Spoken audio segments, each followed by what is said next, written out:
ప్రార్థన చేసుకుందాం. సర్వాధికారి, సర్వసృష్టికర్త, జయరక్షకుడా, నీ ఘనమైన నామం కొరకే నిన్ను ఘనపరుస్తూ ఇచ్చిస్తూ పూజిస్తూ మహింపరుస్తూ దేవా, యుగములకు పూర్వముందున్న మా గొప్ప దేవా, ఈ దినము ప్రపంచంలో దేవా యూట్యూబ్ ద్వారా, టీవీ ద్వారా, అదే రీతిగా ప్రభా ఈమెయిల్ ద్వారా ఇదిగో ప్రభా నీ దాసులు కొండ, ఎడారి, లోయ, అరణ్య, సముద్ర, పట్టణ, పల్లెల్లో దేవా, అండర్ గ్రౌండ్లో, ఆకాశం మీద, భూమి కింద, భూమి మీద ప్రభా సముద్రంలో నాయన ప్రపంచంలో ప్రతి అణువులో నిదాసులు ప్రయాసపడి సువార్త ప్రకటిస్తుండగా దేవా బహిరంగ సభల్లో సంగమ ద్వారా మైక ద్వారా సువార్తలో దేవా బహిరంగ సభల్లో నిదాసుల్ని నీ ఆత్మతో అభిషేకించి బహుబలంగా వాడుకోమని నీ నామంలో ప్రార్థన చేస్తూ స్తుతిస్తున్నాను. యెహోవా ఈరే అని ఇటు పరిచర్యలో నువ్వు మాకు తోడుగా ఉండిన నీ ప్రేమ కొరకే నిన్ను కొనియాడుతూ దేవా ఈ సమయంలో నువ్వు మాతో మాట్లాడమని యేసు నామంలో వేడుకుంటున్నాము తండ్రి, ఆమేన్. ప్రభువా నీవే నమ్మకమైన సామర్థుడవు, ప్రభువా నీవే నమ్మకమైన సామర్థుడవు, ఎంతో గొప్ప అద్భుతమైన ప్రశాంతుడా దయాళుడా, ఎంతో గొప్ప అద్భుతమైన ప్రశాంతుడా దయాళుడా, ప్రభువా నీవే నమ్మకమైన సామర్థుడవు, ప్రభువా నీవే నమ్మకమైన సామర్థుడవు, ఇహపారమందు నివసించువారు నీ నామమున మోకరింతురు, ఇహపారమందు నివసించువారు నీ నామమున మోకరింతురు, మహిమా పరుతురు దేవుని, మహిమా పరుతురు దేవుని, అంగీకరించు ప్రతివాని ద్విహ నీవే క్రీస్తు వానుచు, అంగీకరించు ప్రతివాని జీవా నీవే క్రీస్తు వానుచు, ప్రభువా నీవే నమ్మకమైన సామర్థుడవు, ప్రభువా నీవే నమ్మకమైన సామర్థుడవు,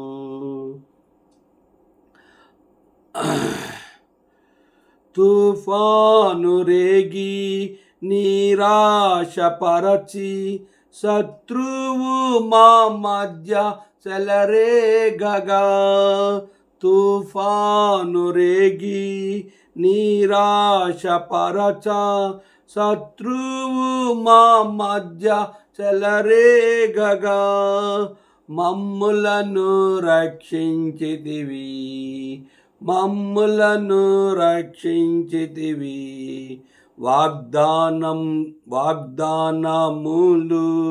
నెరవేర్చి నీవే స్వాస్థ్యముచితివి, వాగ్దానములు నెరవేర్చి నీవే స్వాస్థ్యమునిచ్చితివి,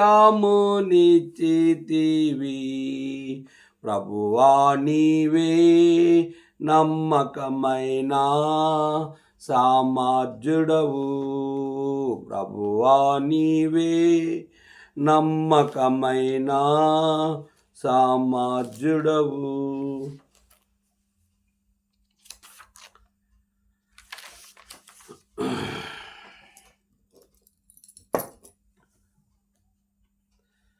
గలతీ పత్రిక 4వ అధ్యాయము 21వ వచనం.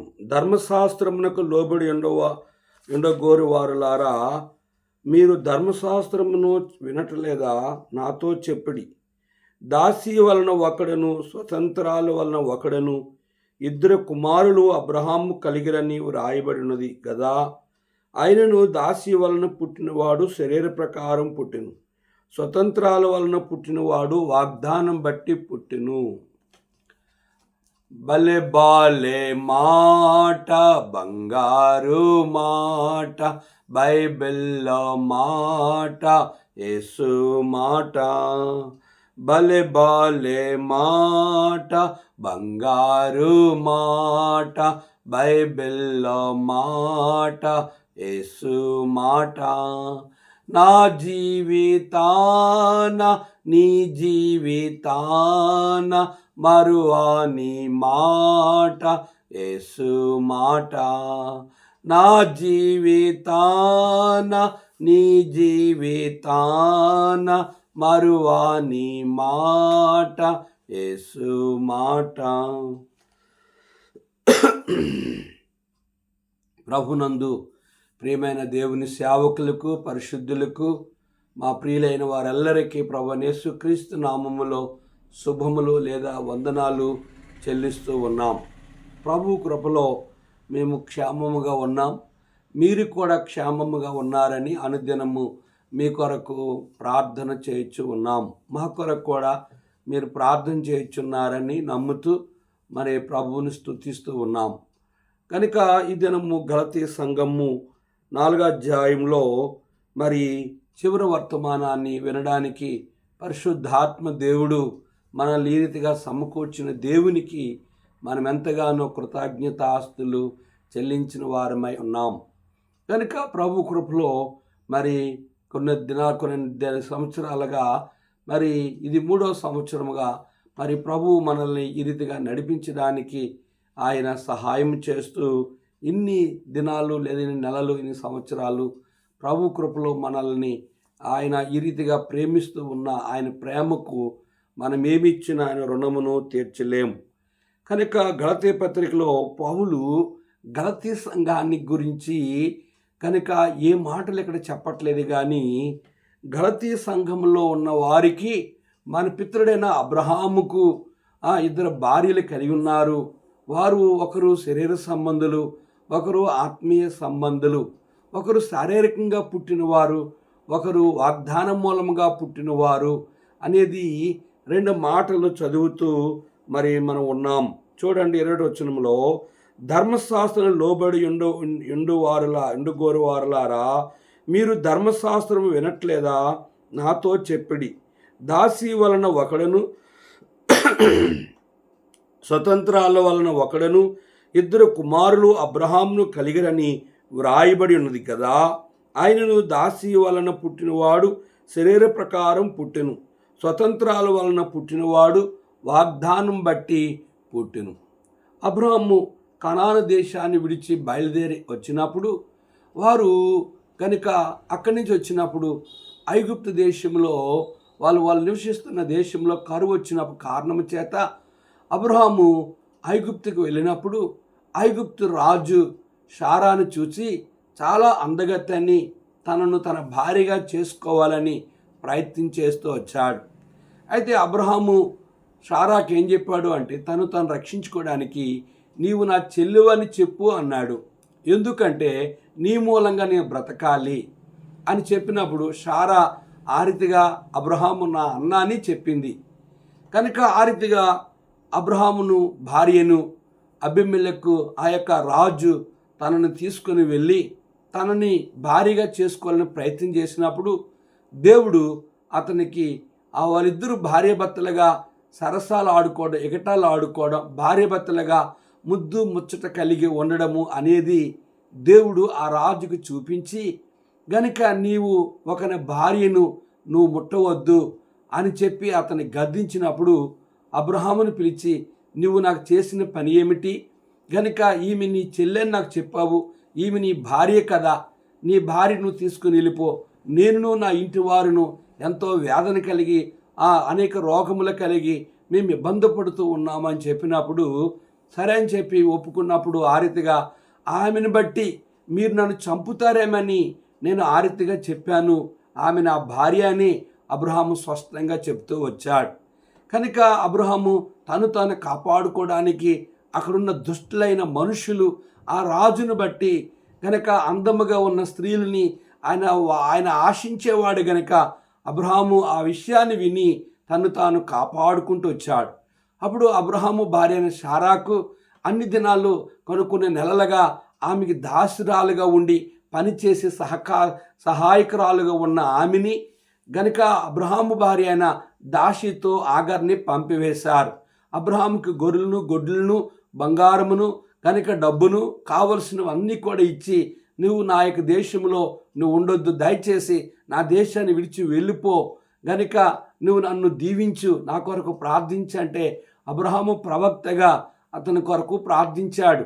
గనుక ఆ రీతిగా అబ్రహాముతో వచ్చిన హాగరు గనుక కొంతకాలమైన తర్వాత అప్పటికే అబ్రహాము భార్య అయిన శారాకి పిల్లలు లేని కారణం చేత ఒకరోజు అబ్రహాము భార్య అయిన శారా చెప్పింది, అయ్యా ఈ దాసితో పో, కనీసం ఈమెకైనా ఒక కుమారుడు పుడితే అతడు మన యావదాస్తికి వారసుడు అవుతాడు అని చెప్పినప్పుడు కనుక అబ్రహాము తన భార్య మాట విని ఆమెతో పోయినప్పుడు ఆమె గర్భవతి అయ్యింది. ఆమె గర్భవతి అయిన సమయంలో కనుక అబ్రహాము నీ పిలిచి నా ఉసురు దానికి తగులుతుంది కనుక నా భర్త దృష్టికి నన్ను నీచమైనదిగా చేసింది కనుక ఈమెని ఇప్పుడు ఏమి చేయాలి అని చెప్పినప్పుడు అబ్రహాము చెప్పాడు, ఆమె ఎదుటిన్నది నీవేమి చేస్తావో చెయ్యు అని చెప్పినప్పుడు శారా ఆమెను హింసించడము బాధ పెట్టడము ఆ రీతిగా కలిగినప్పుడు ఆమె వాటిని తట్టుకోలేక హాగరు గర్భవతిగా ఉన్న ఆమె కనుక అక్కడి నుంచి తన యొక్క వేరే ప్రాంతానికి తన దేశానికి వెళ్ళిపోతుంటే దేవదూత కనిపించి, నువ్వెవరు, నువ్వు ఎక్కడి నుంచి వస్తున్నావు అంటే, నేను నా యజమానురాలు శారా, కనుక ఆమె చేతి కింద నేను ఉండవలసింది నిజమే కానీ ఆమె నన్ను శ్రమల పాలు చేస్తుంది, నా ఉసురు నీకు తగులుతుంది అని చెప్పి ఆమె నన్ను బాధ పెడుతూ ఉంది, నేను గర్భవతిని కూడా చూడకుండా నన్ను హింసిస్తూ ఉందంటే అప్పుడు దేవత చెప్పింది, నీవు వెళ్ళి ఆమె ఎదుట అణిగి ఉండు, నీ గర్భంలో ఉన్న బిడ్డను అబ్రహామును బట్టి నేను దీవించిపోతున్నానని చెప్పి దేవత చెప్పినప్పుడు ఆరుదుగా హాగరు తిరిగి వచ్చింది. కానీ కొంతకాలానికి ఇష్మాయేల్ పుట్టాడు. తనకి ఇష్మాయేల్ అని పేరు పెట్టాడు. అబ్రహాముకి దేవుడు ముందుగానే వాగ్దానం ఇచ్చాడు కనుక అబ్రహాము ఆ వాగ్దానాన్ని జ్ఞాపకం చేసుకున్నప్పుడు కూడా మనుషుడిగా బలహీనుడు కనుక ఆయన అవిధేయతను బట్టి శారా మాట విని ఆ రీతిగా హాగరును భారీగా చేసుకొని ఒక కుమారుని కన్నాడు. కొంతకాలం అయిన తర్వాత ఇప్పుడు అబ్రహాము భార్య అయిన శారా గర్భవతి ఒక కుమారుని కన్నది. ఆ కుమారునికి ఇస్సాకు అని పేరు పెట్టింది. కనుక వారిద్దరూ కనుక హాయిగా సంతోషంగా ఉన్నప్పుడు ఇస్సాకు పాలు విడిచిన దినాన్ని అబ్రహాము గొప్ప విందు చేశాడు.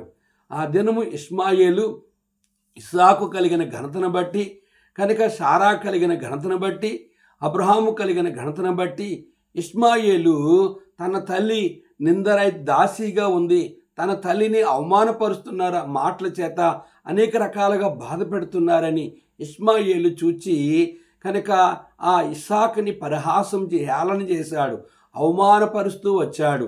ఇది చూసిన శారా ఎప్పటికైనా నా యొక్క కుమారుడైన ఇస్సాకుని ఇష్మాయేలు చంపి యావదాస్తికి వారసుడవుతాడు అని చెప్పి అబ్రహాముని పిలిచి, అబ్రహమా ఇదిగో ఈమెని ఎదుటి ఉంది కనుక ఈమె కుమారుణ్ణి మన ఇంటి నుంచి పంపివేయు, ఎంత మాత్రము ఈమెని నా దగ్గర ఉంచొద్దు అని చెప్పినప్పుడు అబ్రహాము చాలా బాధపడ్డాడు.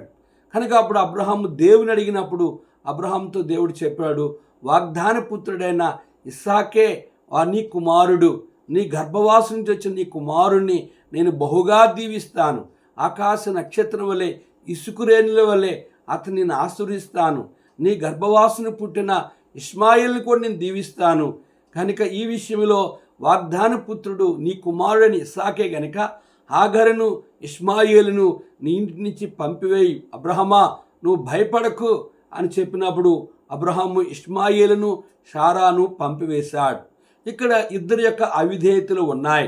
శారా మొదటగా గమనిస్తే తనకు పిల్లలు లేరని, తన యావదాసికి వారసుడు కావాలని కనుక శారా ఈ దాసితో పో, వాడికి కుమారుడు పుడితే నా కుమారుడు అవుతాడని ఆశించింది. కానీ ఆమె గమనించింది ఏంటంటే, వీడు నా కుమారుడు కాడు, వీడు దాసే కుమారుడే అవుతాడు, వీడు యావదాస్తికి వారసుడు అవుతాడు, వీడి తల్లి ద్వారా నా జీవితాన్ని, నా భర్త జీవితాన్ని క్షేమం లేదని ఎరిగి వాడిని పంపివేయమని శారా భర్తనికి అబ్రహాముకు తెలియజేస్తూ వచ్చింది.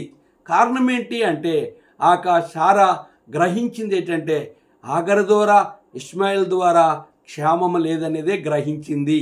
ఇదే విషయాన్ని దేవుడు ఏం చెప్పాడంటే, అబ్రహాముకి వాగ్దాన పుత్రుడు ఇస్సాకు గనుక ఇస్సాకును దీవిస్తాను, ఇష్మాయిల్ను దీవిస్తాను నిన్ను బట్టి, కానీ హాగరు చెప్పినట్లుగా ఇష్మాయిల్ని హాగరుని పంపివేయు. అబ్రహామా, ఈ విషయంలో నువ్వు భయపడొద్దని దేవుడు అభయం ఇచ్చినప్పుడు, దేవుడు వాగ్దానం ఇచ్చినప్పుడు, దేవుడు ధైర్యపరిచినప్పుడు అబ్రహాము వారి ఇరువుని కూడా పంపివేస్తూ వచ్చాడు.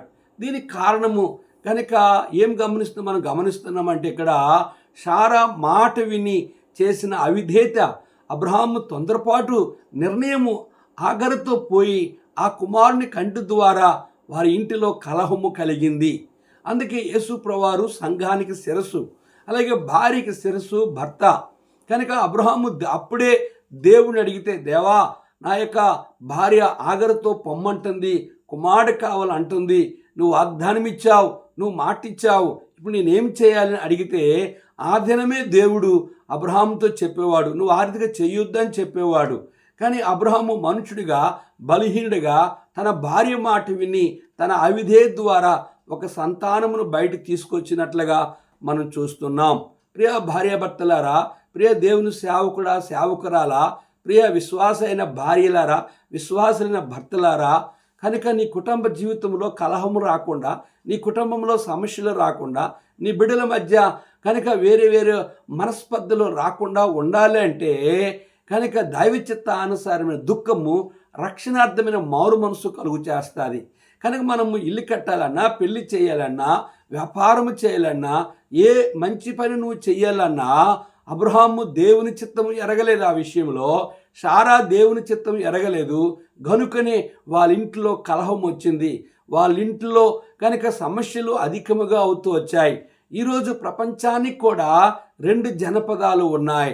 ఒకటి ఆగార సంతానమైన ఇష్మాయేలు, కనుక రెండోది అబ్రహాము నుంచి వచ్చిన వాగ్దాన పుత్రుడైన ఇస్సాకు.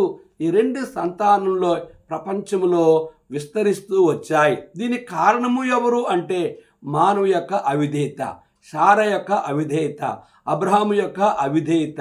కనుక నీ జీవితంలో ఆయన చిత్తములో లేకుండా నీ గృహములో కానీ, చాలామంది జీవితాల్లో గృహములో అమ్మగారే శారాలాగా పరిపాలన చేస్తూ ఉంటారు. చాలామంది సేవకురాళ్ళు కూడా భర్త మాట వినకుండా, దేవుని మాట వినకుండా, భర్తని దేవుణ్ణి కూడా తమ చేతుల్లో ఉంచుకొని సంఘాన్ని వాళ్ళే పరిపాలన చేసి కనుక వారు దేవునికి విరోధముగా జీవించి సంఘములు పాడు చేస్తున్నారు, కుటుంబాలు పాడు చేస్తున్నారు.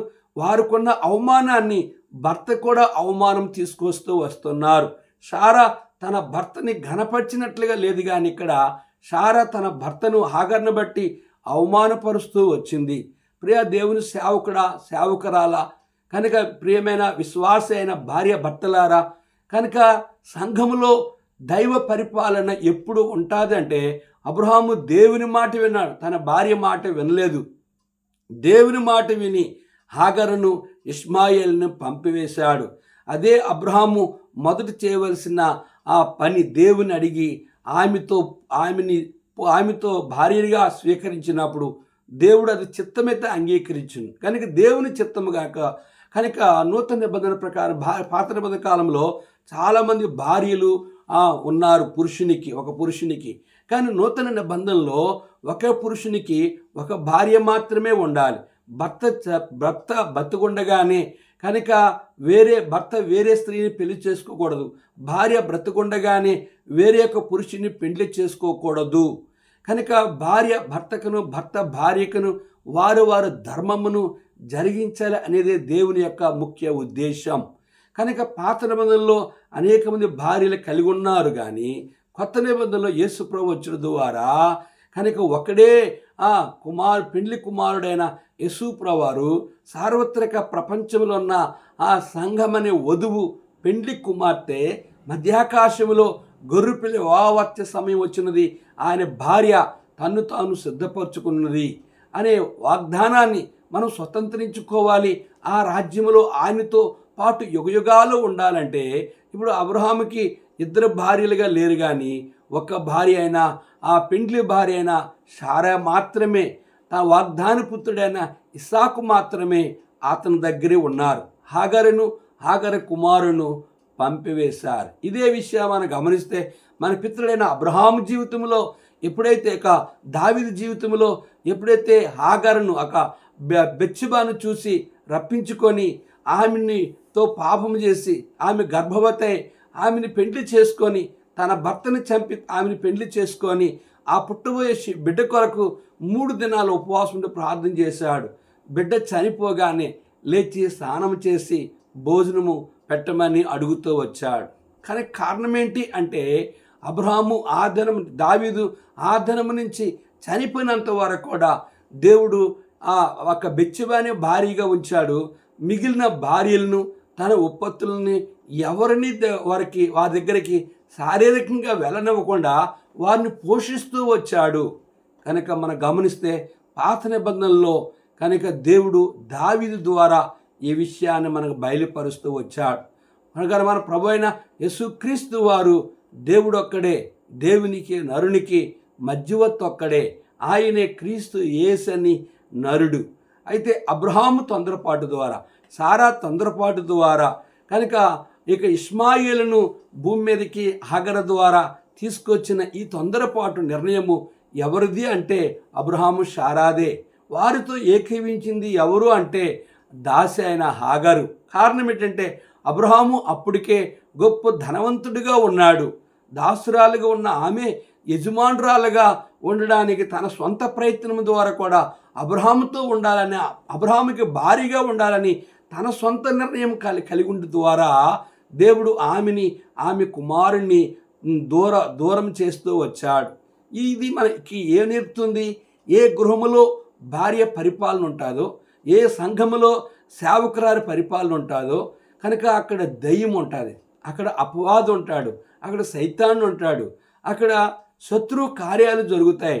ఆ సంఘము కొన్నాళ్ళు లేదా ఆ గృహము కొన్నాళ్ళు చక్కగా నడిపించినట్టు కనబడుతుంది, కానీ అక్కడ ప్రభు ఉండడు గనక అక్కడ సమస్యలు, మనస్పర్ధలు, వ్యతిరేక భావాలు, విరోధ భావాలు ఉంటాయి. చూడండి, మనం ఎఫెసీ పత్రికలో దేవుని వాక్యమును మనం గమనించినట్లయితే చూడండి 2వ వచనం, స్త్రీలారా ప్రభువునకు వలె మీ సొంత పురుషులకు లోబడి ఉండి. ప్రభువు మాట నువ్వు ఎలాగింటావో, దేవుని మాట ఎలాగింటావో అలాగే మీ సొంత పురుషులకు లోబడి ఉండాలి. కనుక సారా నిజంగా అబ్రహాముకు లోబడి ఉంటే కనుక సారా దాసి ద్వారా పిల్లల్ని కలాలని ఆశించదు. అబ్రహామా, నువ్వు దేవుడు పిలిచాడు గనక, దేవుడే నిన్ను ఆశ్రయించాడు గనక, దేవుడు వాగ్దానం ఇచ్చాడు గనక దేవుడు నిశ్చయముగా మనకి బిడ్డలను ఇస్తాడు అని అబ్రహాముకి లోబడి అబ్రహాము ధైర్యపరచవలసిన ఆమె సొంత నిర్ణయం ద్వారా తన కుటుంబ జీవితానికి మరొక స్త్రీని, మరొక సంతతను తీసుకొచ్చి ప్రపంచానికి ఈరోజు ఇజ్రాయేలీన వాళ్ళకి కనుక హాగరు సంతానించిన ఇష్మాయేలు వారికి కనుక అరబ్ దేశాల్లో అన్నీ కూడా ఇష్మాయేలు సంతతి, యెరూషలేములో ఉన్న యూదులు ఇశ్రాయేలీలు మాత్రమే ఇస్సాకు సంతానమైన వారు. కనుక వీరిరువురికే ఇప్పుడు యుద్ధము జరుగుతూ ఉంది. కనుక ప్రియ సహోదరి, ఆది కాండములో ప్రారంభమైన ఆ యుద్ధము, ఆ ఇంట్లో కలహము, ఆ ఇంట్లో సమస్యలు, సంఘములో సమస్యలు, గృహములో సమస్యలు ఇంకా మనం గమనించినట్లయితే చూడండి, హెబ్రీ పత్రిక 13వ అధ్యాయం 4వ వచనం మనం గమనించినట్లయితే వివాహము అన్ని విషయములో ఘనమైందిగాను పాన్పు నిష్కల్మషమైందిగాను ఉండవలను.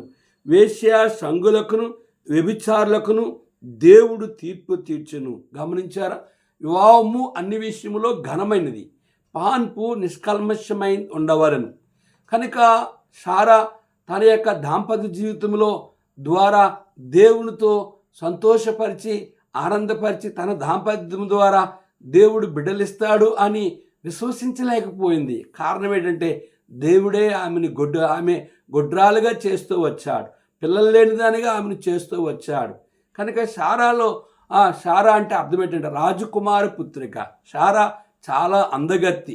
శారాలో లోపల గర్వం అనేది ఉన్నది. ఆమె గర్వమును అణిచివేయడానికి దేవుడు కొంతకాలము ఆమెకి పిల్లల్ని ఇవ్వకుండా ఆమె ఆ స్త్రీలకు పురుడు పోస్తూ వారి పిల్లల కంటే ఈమె ప్రసవ వేదన అనుభవించినట్లుగా ఆశ కలుగుతూ ఉండేది. కానీ ఇక్కడ చూస్తే రెండో విషయం గమనిస్తే, వివాహము అన్ని విషయంలో ఘనమైంది గాను పాన్పు నిష్కల్మషమైందిగాను ఉండవలను. వేశ్యలకును వ్యభిచారులకును దేవుడు తీర్పు తీర్చును. ఇప్పుడు అబ్రహాముకి రెండో భార్య ఇవ్వడానికి కారణం ఏంటంటే పాన్పు అంటే కాపురము, అంటే మంచము, అంటే వారి దాంపత్య జీవితంలో కల్మషం లేనిదిగా ఉన్న ఆ యొక్క జీవితము కల్మషం చేసుకుంటూ వచ్చింది. అబ్రహామునికి కూడా అబ్రహాము ద్వారా దాసి ద్వారా వేరే సంతానమును భూమి మీదకి తీసుకురాగల కారకరాలు అయ్యింది. కనుక ఇది మనకు పురుషులుగా, సేవకుడుగా, ఒక విశ్వాసన భర్తగా మనకు నేర్పింది ఏమిటి ఈ మాట అంటే, అబ్రహాము శారా మాట విని ఆగర్ని పంపివేయలేదు కానీ దేవుని మాట విని పంపివేశాడు. కానీ ఇక్కడ మనం గమనించినట్లుగా అయితే చూడండి, దాసి వలన ఒకడను స్వతంత్రాల వలన ఒకడను ఇద్దరు కుమారులు అబ్రహామును కలిగిరని వ్రాయబడి ఉంది. ఆయనను దాసి వలన పుట్టినవాడు శరీర ప్రకారం పుట్టును, స్వతంత్రాల వలన పుట్టినవాడు వాగ్దానం బట్టి పుట్టును. గమనించారా? వాగ్దాన పుత్రుడు ఎవరు అంటే ఇస్సాకు. కనుక శరీర సంబంధమైన వ్యక్తి ఎవరు అంటే ఇష్మాయేలు. సంతోషముగా ఉన్న ఆ గృహంలో కనుక ఎందుకు కలహం వచ్చింది, ఎవరి ద్వారా కలహం వచ్చిందంటే కేవలంగా స్త్రీగా శారా మనకు కనిపిస్తుంది. అందుకే స్త్రీలు బలహీనమైన ఘటమని, వాళ్ళతో జ్ఞానంతో కాపురము చేయాలని పేతురు పత్రికలో ప్రభువు స్పష్టముగా బయలుపరుస్తూ వచ్చాడు. చూడండి, అబ్రహాము జీవితంలో ఆ యొక్క తొందరపాటు నిర్ణయం ద్వారా 3వ అధ్యాయము 1 పేతురు 3:7 అటువలే పురుషులారా, జీవమను కృపావరములో మీ భార్యలు మీతో పాలివారన్నారని ఎరిగి ఎక్కువ బలహీనమైన ఘటమని భార్యను సన్మానించి మీ ప్రార్థనలకు అభ్యంతరం కలగకుండానట్లు జ్ఞానము చొప్పున వారితో కాపురము చేయడి.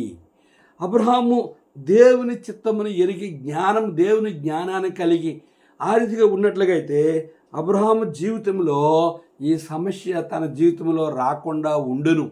కనుక పురుషులైన మన జీవితంలో సేవకుడిగా, ఒక విశ్వాసన భర్తగా ఇల్లు కట్టాలన్నా, పెళ్లి చేయాలన్నా, భూమి కొనాలన్నా, వ్యాపారం చేయాలన్నా, సేవా పరిచర్య కొరకు ఎక్కడ ప్రారంభించాలని, ఎక్కడికి వెళ్ళాలన్నా, ఏదో దర్శనం వచ్చింది, కళ వచ్చింది, వాగ్దానం వచ్చింది అని ఏదో నీ యొక్క మతిలో నుంచి వచ్చిన వాటిని ఆధారం చేసుకొని నీవు ఆర్థిక సంఘము కట్టినా, లేదా నాక ఆ రీతిగా అబ్రహాము మాట శారా మాట అబ్రహాము విని గనుక పిల్లలు లేరని చెప్పి ఇంకా రెండో భార్యను చేసుకుంటే పిల్లలు కలుగుతారని, ఇది ఆ దేవునికి చిత్తము కాదు అనేది ఈ లేఖనం మనకు స్పష్టంగా కనబడుతూ ఉంది.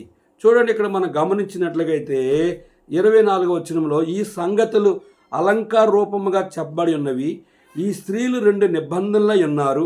వాటిలో ఒకటి సీనాయి కొండ సంబంధమైందై దాస్యములో ఉండుటకు పిల్లలను కనును ఇది ఆగరు. ఈ ఆగరు అన్నది అరేబియా దేశంలో ఉన్న సీనాయి కొండయే. ప్రస్తుమందు యెరూషలేము దాని పిల్లలతో కూడా దాస్యమందున్నది గనుక ఆ నిబంధనకు దానికి దీటై ఉన్నది. గమనించారా? కనుక ఈ సంగతులు అలంకార రూపముగా చెప్పబడి ఉన్నవి, కనుక ఉపమాన రూపముగా చెప్పబడి ఉన్నవి. ఈ స్త్రీలు 2 నిబంధనలు ఉన్నారు. ఒకటి హాగరు సీనాయి కొండ సంబంధమైన దాస్యములో ఉండుటకు పిల్లలను కనును. ఇది హాగరు అరేబియా దేశంలో సీనాయి కొండయే. ప్రస్తుతమందున్న యెరూషలేము దాని పిల్లలతో కూడా దాస్యమందున్నది గనుక ఆ నిబంధనకు దానికి దీటై యెరూషలేము దాని పిల్లలతో కూడా దాస్యమందున్నది. గమనించారా? యెరూషలేముకి ఇప్పుడు అరబ్ దేశాలు అంటే ఇస్మాయిల్ సంతానం నుంచి వచ్చిన వారికి ఎప్పుడు కూడా యుద్ధములు ఎందుకు జరుగుతున్నాయంటే కనుక ఆ రోజు వచ్చిన కలహము ఈ ప్రపంచం ముగించబడిన దినం వరకు కూడా ఈ యొక్క అరేబియా దేశంలో ఉన్న ఈ సీనాయి కొండ సంబంధమైన హాగర్ అని ఈ దాసి కనుక ఆమె జీవితాన్ని గమనించినట్లయితే ఎటువంటిదని మనం 27వ వచనం ఇందుకు కన్న గొడ్రాల సంతోషించుము, ప్రసవవేదన పడనదాన బిగ్గరగా కేకవేయము, ఏలనగా పెనిమిటి గల దాని పిల్లల కంటే పెనిమిటి లేని దాని పిల్లలు ఎక్కువ మందిగా ఉన్నారు అని వ్రాయబడి ఉన్నది.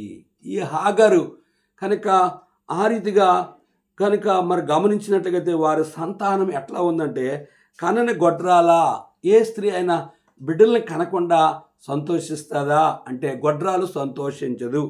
రెండు ప్రసవవేదన పడనదాయి బిగ్గర కేక వేస్తుంది అంటే కేక వేయదు. పెనిమిటి కలిగిన దాని పిల్లల కంటే పెనిమిటి ఉన్న దాని పిల్లల కంటే పెనిమిటి లేని దాని పిల్లలే ఎక్కువ మందిగా ఉన్నారు అని దీని అర్థం ఏంటి అంటే గమనించాలి. అది మీకు అర్థమయ్యింది.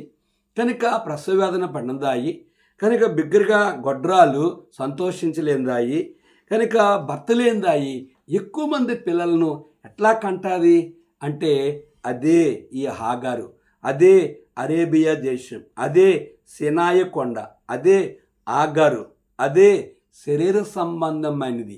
చూడండి, ఈ శరీర సంబంధమైన కుమారుడు ఇష్మాయేలు ఏ రీతిగా మనకి ఇక్కడ కనిపిస్తున్నాడు. 8వ వచనం చూస్తే, సహోదరులారా మనమును ఇస్సాకు వలె వాగ్దాన పట్టి పుట్టిన కుమారులమై ఉన్నాము. అప్పుడు శరీరం బట్టి పుట్టినవాడు ఆత్మను బట్టి పుట్టిన వాడిని ఎలాగే హింస పెట్టెనో ఇప్పుడును అలాగే జరుగుచున్నది. ఇందును గూర్చి లేఖనమేమి చెప్పుచున్నది, దాసిని దాని కుమారుని వెళ్ళగొట్టము, దాసి కుమారుడు స్వతంత్రాల కుమారుడితో పాటు వారసుడై ఉన్నాడు. దాసి కుమారుడు స్వతంత్రాల కుమారుడితో పాటు వారసుడై ఉండు కనుక దాసిని దాని కుమారుని వెళ్ళగొట్టము. వెళ్ళగొట్టిన కారణము చేత అబ్రహాము వెళ్ళగొట్టలేదు కానీ, శారా చెప్పిన మాట అబ్రహాము వినలేదు కానీ, దేవుని మాట వినే వారిని హాగరును ఇష్మాయేలును వెళ్ళగొట్టాడు. అబ్రహాము రెండో భార్యగా కలకాలము హాగరును ఉంచుకోలేదు.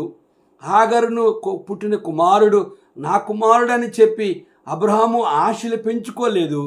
తర్వాత ఇస్సాకును అధికంగా ప్రేమించినప్పుడు నీవు ప్రేమించు ఇస్సాకుని నాకు బలి అర్పించమని అబ్రహామును దేవుడు అడిగినప్పుడు అబ్రహామును ఇష్మాయేలును హాగరును తన మనసులో తీసేశాడు.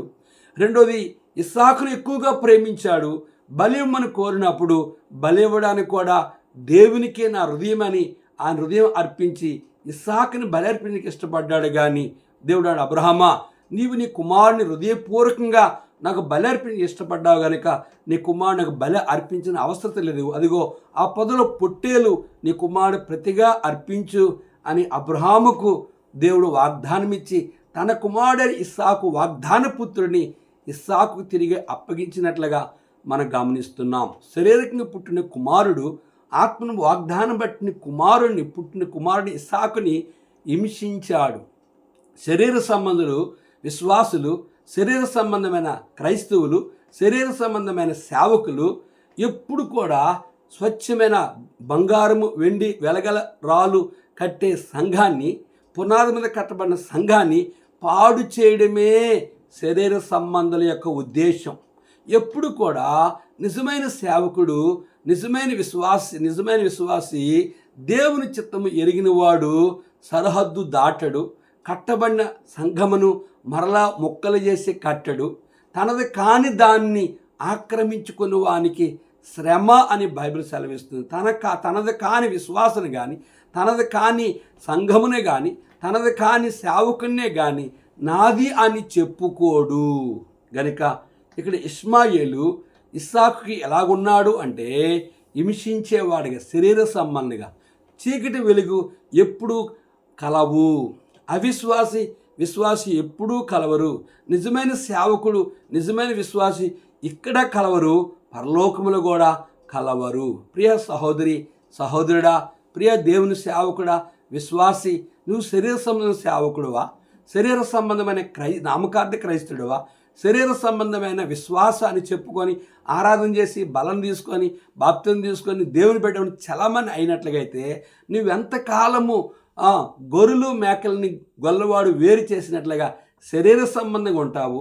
కనుక నువ్వు ఆత్మ సంబంధం వాగ్దాన పుత్రుడు అయితే, ప్రభువు నిన్ను సేవకు పిలిస్తే, ప్రభువు నిన్ను రక్షిస్తే, ప్రభువు నిన్ను తన పనికి అప్పగిస్తే, ఒకడు బండ మీద కట్టబడిన పనిని కాల్చేవేయబడదు. ఒకడు కర్ర గడ్డి కొయ్యకాలు కట్టే పని కాలిపోయి బూడిదైపోద్ది. గనుక ఇక్కడ చూస్తే దాసిని దాని కుమారుని వెళ్ళగొట్టుము అంటే అబ్రహాము దేవుని మాట విని వెళ్ళగొట్టాడు. అలాగే గొర్రెలు గోధుమలు గురుగులు కొంతకాలం కలిసి ఉంటాయి పంట కాలంలో, తర్వాత వేరు చేయబడతాయి. విశ్వాసి అవిశ్వాసి కొంతకాలం సంఘంలో ఉంటారు, తర్వాత వేరు చేయబడతారు. కనుక నువ్వు శరీర సంబంధం క్రైస్తవుడిగా ఉంటే, శరీర సంబంధం నామకార్థ క్రైస్తవుడిగా ఉంటే, శరీర సంబంధం విశ్వాసిగా ఉంటే, శరీర సంబంధం సేవకుడిగా ఉంటే, ఎప్పుడు ఈ ముగ్గురైన ఆత్మ సంబంధాలకి ఎప్పుడు శత్రువులుగానే ఉంటారు. కనుక నీ జీవితంలో శరీర సంబంధాలు చనిపోతే నిత్య నరకం. ఆత్మ సంబంధమైన సేవకుడు, ఆత్మ సంబంధమైన విశ్వాసి, ఆత్మ సంబంధమైన క్రైస్తవుడు రక్షించబడి దైవ చిత్తానుసారంగా జీవించినట్లయితే వారు నిత్యరాజ్యమైన పరలోకములో ప్రవేశిస్తారు. చూడండి, లాస్ట్ మాట చూస్తే, కాగా సహోదరులారా, మనం స్వతంత్రాల కుమారులమే కానీ దాసీ కుమారులం కాము. మనము వాగ్దాన పుత్రుడైన ఇస్సాకు సంతతి వారిగా మనం ఉండాలి. అప్పుడే నిత్యరాజ్యమైన పరలోక రాజ్యంలో ప్రవేశికులుగా ఉంటాం. దాసీ కుమారుని వెళ్ళగొట్టము. కనుక మనం స్వతంత్రాల కుమారులమే కానీ దాసీ కుమారులము కాము. సైతానుడు ఏం చేస్తాడంటే బాప్తిసం తీసుకోమంటాడు, బల్ల తీసుకోమంటాడు, ఆరాధన చేయమంటాడు, కానుక ఇవ్వమంటాడు, దశంభావం ఇవ్వమంటాడు, మందిరానికి వెళ్ళమంటాడు, పాపాలు చేయమంటాడు. ఎందుకు అంటే తనకు నువ్వు తోడుగా నరకములో ఉండాలి. నువ్వేమనుకుంటున్నావంటే నేను సేవకుని అయిపోయాను, నేను విశ్వాసని అయిపోయాను, నేను పరిశుద్ధని అయిపోయాను అని చెప్పుకొని శరీరము నీలో ఉంది గనక నీలో దేవుని అందుకని ఆత్మ లేనివాడు నావాడు కాడు గనుక నువ్వు చచ్చినంత వరకు కూడా శరీరమును సేవకుడిగా బ్రతికి నిత్య నరకానికి పోతావు. ఆత్మసమ వాగ్దాన పుత్రుడిగా, దేవుని చిత్తాన్ని ఎరిగే సేవకుడిగా, దేవుని చిత్తం ఎరిగే పరిపూర్ణ విశ్వాసగా, దేవుని చిత్తం ఎరిగే పరిపూర్ణ క్రైస్తవుడిగా నువ్వు బ్రతికినట్లుగా అయితే యుగయుగాలు ఉండే ఆ పరలోక రాజ్యంలో ప్రవేశిస్తావు. కనుక నరకం కావాలా, పరలోకం కావాలా, ఏది కావాలో నువ్వు తేల్చుకో. అబ్రహాము ఇంటిలో ఆఘర్ను బట్టి, శరీర సంబంధమైన ఇష్మాయిల్ని బట్టి కలహం వచ్చింది. ఈరోజు సంఘములో ఉన్న నామకార్థ క్రైస్తవులు, దొంగ విశ్వాసులు, దొంగ సేవకులు, సంఘము కట్టబడిన ఆత్మ సంబంధం కట్టబడిన సంఘములో కలహాలు పెట్టి సమస్యలు సృష్టించి సంఘాలు ముక్క చెక్కలు చేసి విశ్వాసులు బట్టికెళ్ళిపోయి ప్రక్కనే సంఘాలు ఎందుకు పెడుతున్నారు అంటే వారు దేవుని చిత్తము ఎరిగేవారు కారు. వారు ఏదో వాగ్దానం చూపించి, ఏదో దర్శనాన్ని చూపించి, దేవుడు చెప్పాడు అని చెప్పి అబద్ధాలు చెప్పి వారు తమ కొరకు జీవన వ్యాపారము కొరకు వారు వ్యాపారం చేసుకుని బతుకుతున్నారు గనుక వారు శరీర సంబంధులు. కనుక వారి నోటి ఫలమును బట్టి వారు శరీర సంబంధంలో, ఆత్మ సంబంధంలో, వారు ఒక సేవా జీవితాన్ని బట్టి, వారి విశ్వాస జీవితాన్ని బట్టి, వారి గృహ పరిపాలన బట్టి, ఏ ఇంటిలో భర్త శిరస్సుగా ఉంటాడో, ఏ సంఘములో సేవకుడు నాయకుడిగా ఉంటాడో అది దైవ పరిపాలన.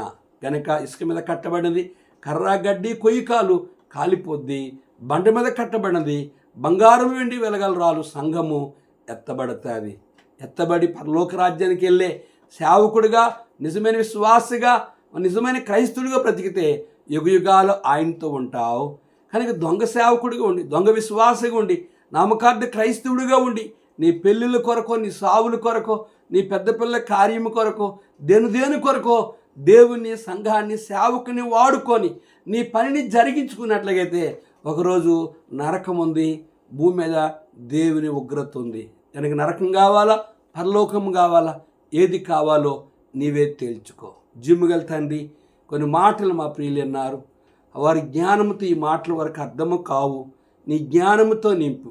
ఇష్మాయేలు హాగర్ వలె శరీర సంబంధంగా సేవకుడిగా, శరీర సంబంధమైన విశ్వాసిగా, శరీర సంబంధమైన క్రైస్తవుడిగా ఉండి నరకానికి పోకమునిపే దేవా దాసి కుమారుని వెళ్ళగొట్టు అన్నట్లుగా దేవా వారి జీవితంలో దేవా సంఘాన్ని పాడు చేసే చీడ పురుగులు లాంటి వారిని రక్షించి క్షమించి నీ ఏర్పాట్లుంటే వారిని విమోచించు దేవా. నమ్మకమైన వాగ్దాన పుత్రులు, నమ్మకమైన సేవకుడు, నమ్మకమైన విశ్వాసి, జీవగ్రంథం పేరు రాయబడిన క్రైస్తవుల్ని వీళ్ళు ముగ్గురుని నీ రాజ్యము కొరకే సిద్ధపరచుమని యేసు నామములో అడిగి వేడుకుంటున్నాము తండ్రి. ఆమేన్. మన పరమతన దేవుని ప్రేమయు, కుమారుడైన యేసుక్రీస్తు వారి కృపయు, పరిశుద్ధాత్మక అన్య సహవాసం తాను ప్రేమించు వారికి కూడిన మనకు తోడుండి ఆశీర్వదించునుగాక. ఆమేన్. ప్రభువా నీవే నమ్మకమైన సామాజ్యుడవు, ప్రభువా నీవే నమ్మకమైన సామాజ్యుడవు, ఎంతో గొప్ప అద్భుతమైన ప్రశాంతుడా దయాళుడా, ఎంతో గొప్ప అద్భుతమైన ప్రశాంతుడా దయాళుడా. Praise lord.